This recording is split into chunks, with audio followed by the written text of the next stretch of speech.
We are still working our way through the ancient things, the stories of the people found in the Old Testament. And we started this because we really wanted to be able to share some stories, because there's a lot in the Old Testament that maybe you hadn't heard before, things you didn't know about, things that you'd never encountered before. And today we're going to do some of that. Today we're going to talk about a guy I'm sure none of you have ever heard about, and a story that none of you all have ever encountered before. It's about a guy by the name of David and about a giant by the name of Goliath. I know that none of you all, it's brand new stuff for you. Probably not. Anytime we watch a football game or a basketball game, we go to a sporting event, and there's some team that's new and young and raw and some team that's full of all-stars and veterans. They always say, this is a David and Goliath sort of match. The little guy versus the giant, the small one versus the mighty one. And I think of David and Goliath sort of things that we encounter in our lives. We were talking with the kids about their plans for the summer. My sports kids are getting ready for their football workouts and their swims and all the stuff going on. Our ladies, they were all working and multiple hours throughout the summer. And I was reminded last year of my workout kids about how to keep in shape. I remember we did a 5K run during our Falls Creek time. And that was a pretty big giant for me, because I had a son that's like, I want to go and get a pin, all right? I should have paid somebody $5 and bought their pin from him. But no, he wanted to earn that pin himself. And he said, the only way I'll go, he's changing his tune now. He said he never said this, but he said, the only way I'll go is, Daddy, if you go with me.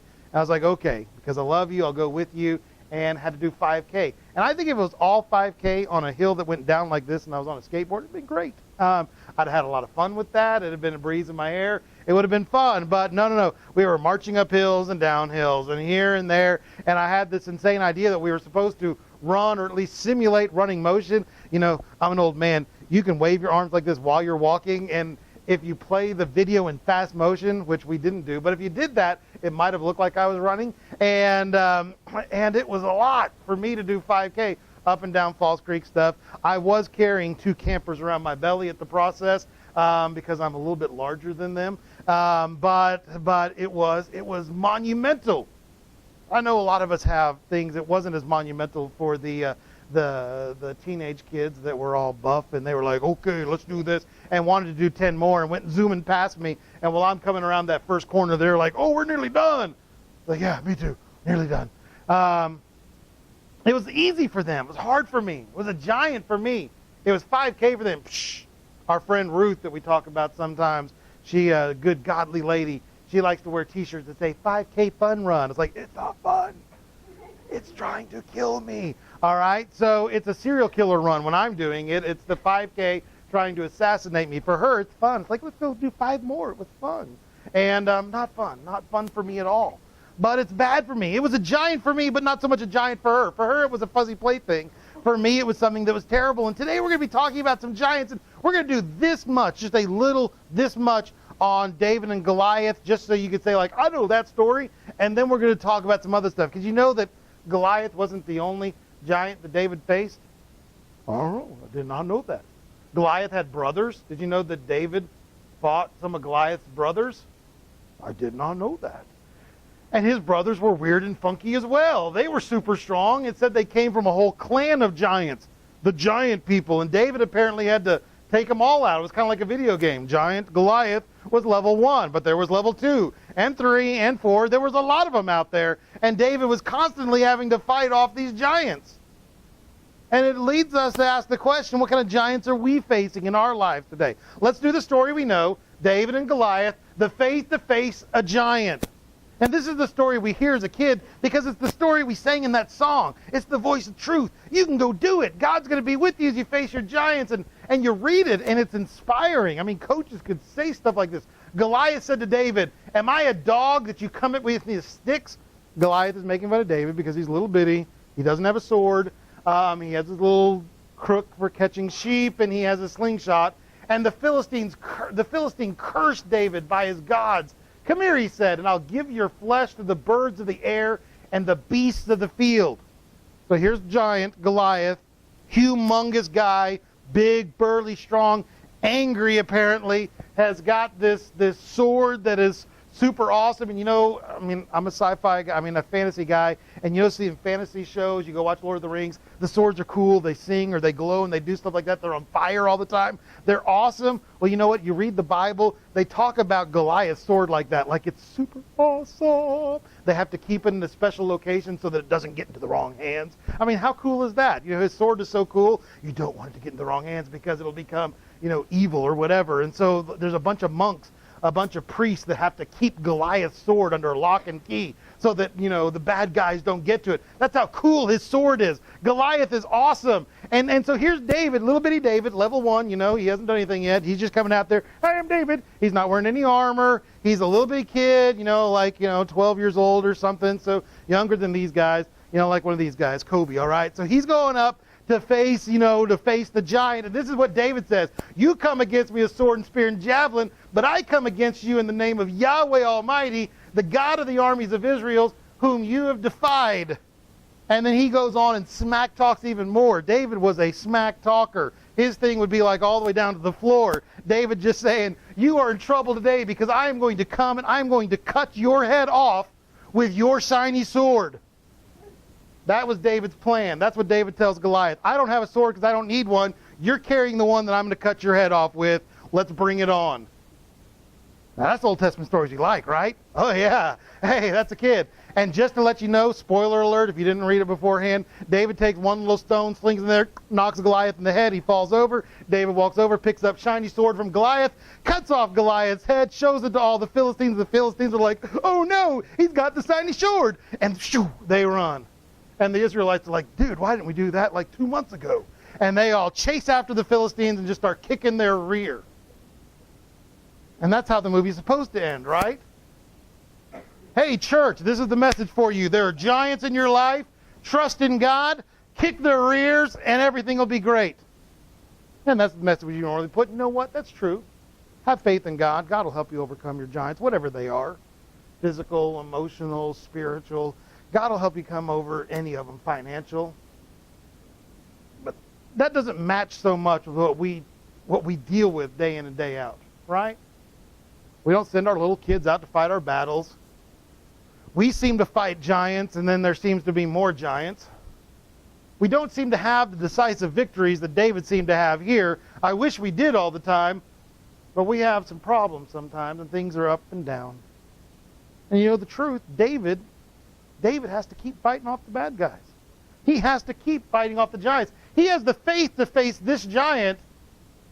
And guess what? More and more giants keep coming in his life. In fact, the victor's reward, the reward for winning level 1 is what?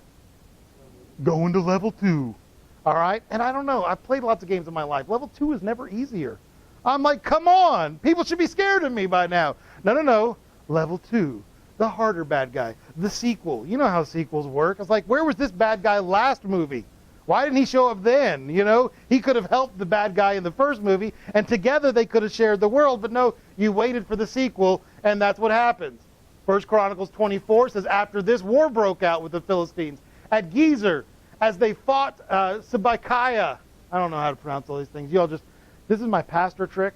You say the words and just make sure you hit the first letter, and people will be like, oh, that's how you pronounce it. They don't look at the rest of the letters. Just say the first letter and then just jumble stuff up afterwards, and people assume that you know what you're talking about, all right? So Sibbecai from Hushah killed Saph, a descendant of the giants. And so the Philistines were subdued. They're having a war with the giants. And during another battle with the Philistines, Elkanah, son of Jair, killed Lamin, the brother of Goliath of Gath.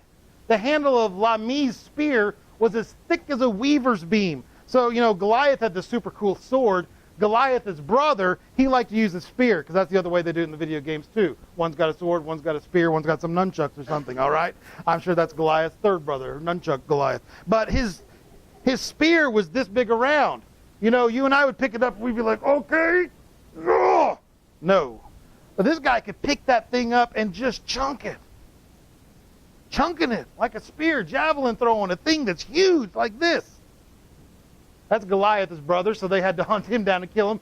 In another battle with the Philistines at Gath, they encountered a huge man with 6 fingers on each hand and 6 toes on each foot, 24 in all, who was also the descendants of the giants. I don't know what the extra fingers and toes help him with, but it's important in the Bible. All right? Maybe it's because he was smarter, because he can get up to 24. 1, 2, 3, 4, 5. I'm going to kill 24 of you. All right? And he could handle it. So he could fight 24 people at once. But it was cool. Apparently, the fact that he had 6 fingers and 6 toes, and he was a giant, I'm sure that was part of it. 6 fingers, 6 toes, giant. That was super cool. But when he defied and taunted Israel, he was killed by Jonathan, the son of David's brother, Shimea. These Philistines were descendants of the giants of Gath. But David and his warriors killed them all.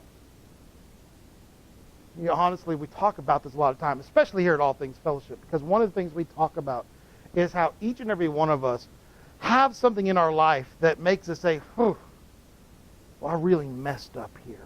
Or this was a big trial in my life here. Or I've got some scars left over from this place here. It's part of what we celebrate here at All Things Fellowship. The fact that none of us can walk through that door and saying, well, you know what? I am Mr. Incredible. Nobody can walk through that door saying, I'm it. I've got it all. The whole package right here. Look at it. I mean, I'm great. I'm awesome. People can see it from across the room. I kind of glow a little bit if you turn off the light. You see there's a little bit of a shimmer. None of us can say that. All of us, when we come in here, is like, yeah, I've got some problems. I've had some problems. I've had some difficulties. I've had some issues. I've had some struggles. But you know what? God has helped me overcome those struggles.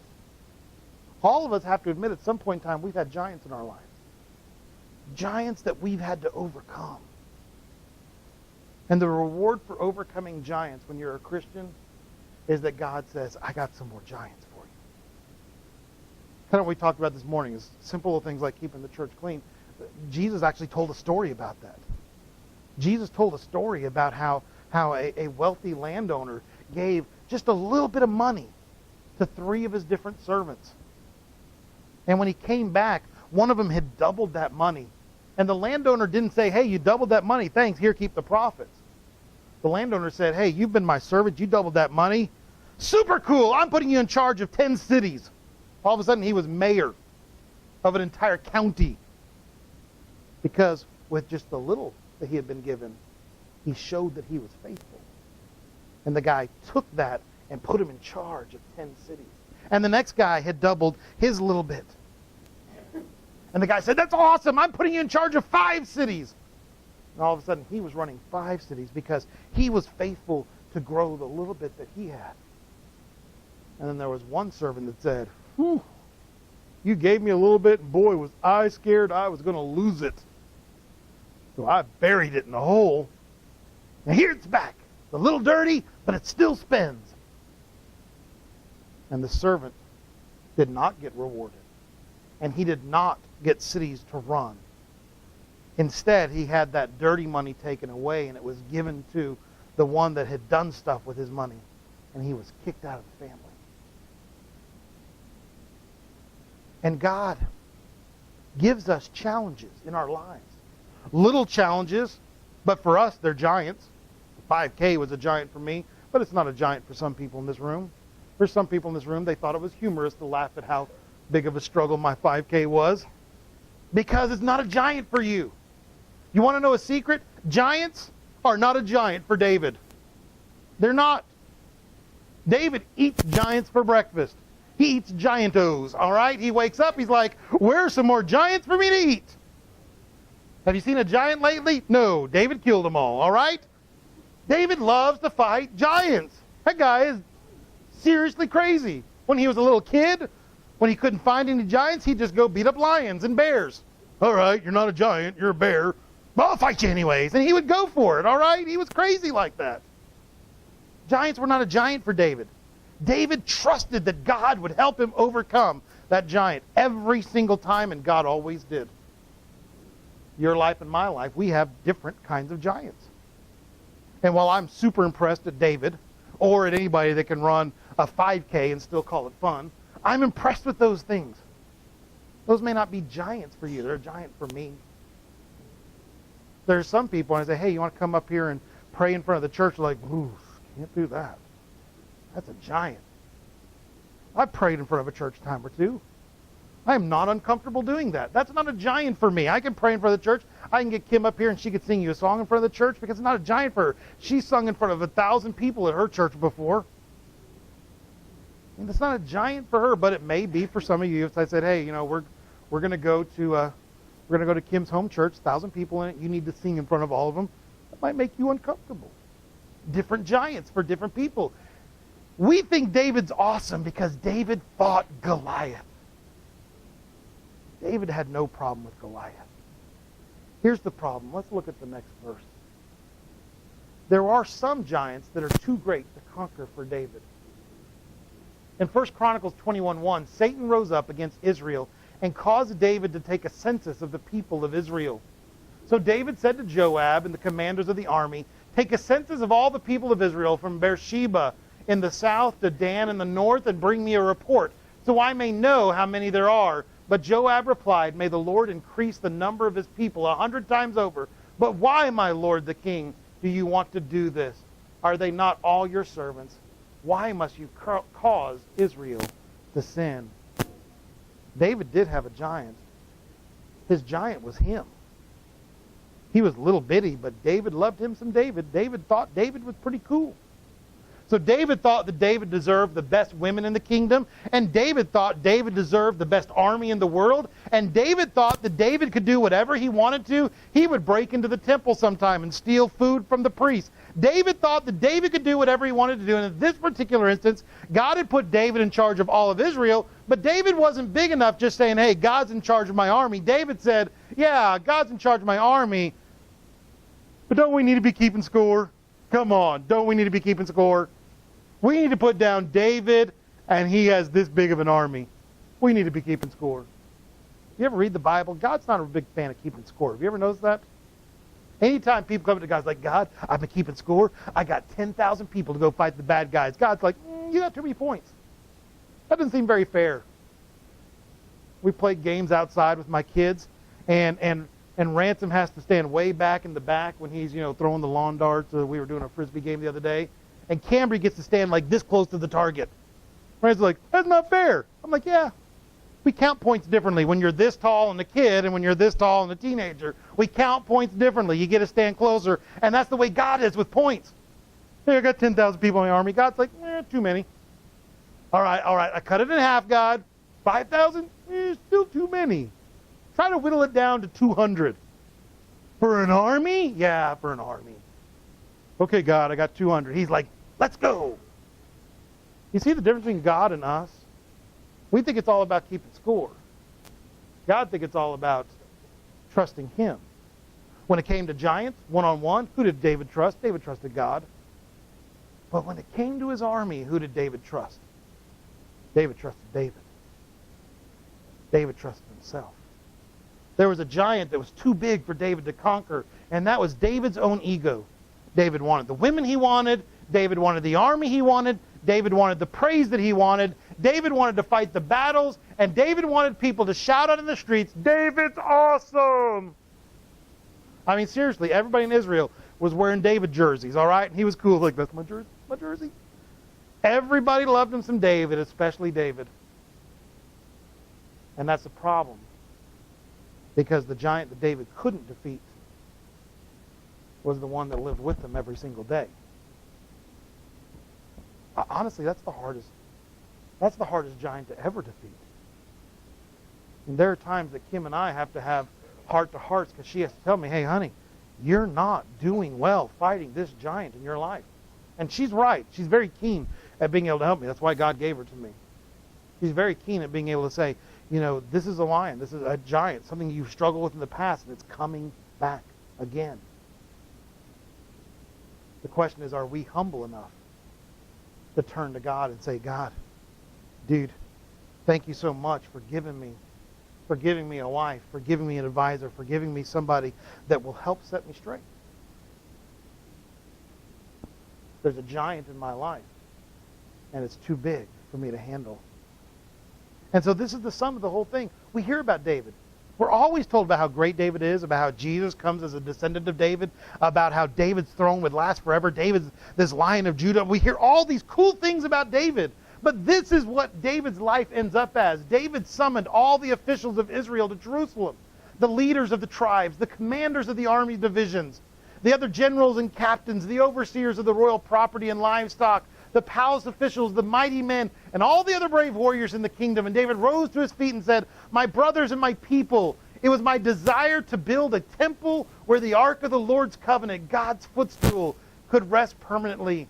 I made the necessary preparations for building it, but God said to me, you must not build a temple to honor my name, for you are a warrior and have shed much blood." David had in his mind, this is what I want to do for God. But the problem was he couldn't slay the one giant that he needed to. Yeah, sure, he got Goliath, and he killed Goliath when he was following God's commands. And he got Goliath's brother, and he fought these battles. But the thing that he always wanted was that glory and that honor and that prestige. And so he would do whatever it took in order to be the one that was seen as just the mighty king, the conquering armor. And when it came down to the point of like, hey, God, you know what? Everybody loves me and adores me now. I'm ready to build a temple for you. Now, David had already built a palace for him. David had already built a bunch of cool stuff that says, come look at David's cool statue. David had done all this awesome stuff. And when all that was over, he was finally like, yeah, God, I think it's time to build you a home right next to mine. All right? That's what you do for your father-in-law when he gets old, all right? That's when you're like, okay, I've done everything else that's cool. I guess it's time to move the father-in-law in next door. And God said, no, no, no. You don't get to pick when and where I come into this town. You built what you wanted to build. You did what you wanted to do. And all you did was ignore what was most important. You lost the fight against the greatest giant. And that is, you thought you were better than me. You thought you were more important than me. You thought you were higher than me. You thought you were more special than me. And because of that, you will never, never build the temple that represents me. I'm going to let your child do that. He's going to do that where you couldn't. And my encouragement for you, my message for you today is we hear Goliath, and yes, God wants us to defeat the giants in our lives. But did you notice that one part where it says, and Satan came into the country, and Satan was sneaky. Yeah, he had a couple real giants that came out there. Oh yeah, we're just going to stomp some people out. And he realized that Godzilla could not stomp out the nation. And so Satan said, let me find a different giant to get you. Let me find a different giant to take you down. And in his pride and in his arrogance, David let those other giants take him down. A story from the Old Testament. It's great to remember David and Goliath, but don't forget the rest of his life. He had some mighty things. He was often called the man that was after God's own heart. There was a lot of great things about David. Don't think that everything in his life was a disappointment.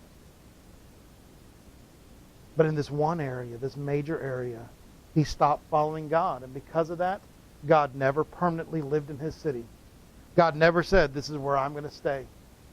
He said, I'm going to wait. I don't want that to be the case for my life.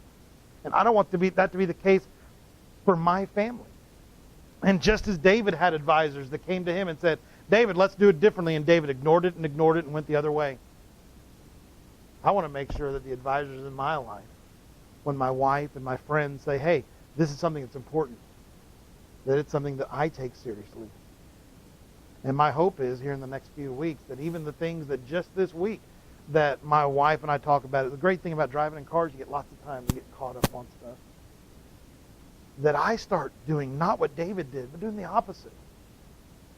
Saying, let me have a humble heart now, so that when I get to the end, I won't have to be humbled in front of those that I love. And let's do the same with you. What are the giants that you are facing? What are the giants that you are up against? And how can we as a church help you to overcome them? My prayer is that you will face your giants, and that there will be a bunch that are super easy. And I want you to fight those that are super easy, and I want you to fight those for the glory of God. And those that are hard, I want you to remember how God helped you fight the other giants. so that you'll know you can fight these as well.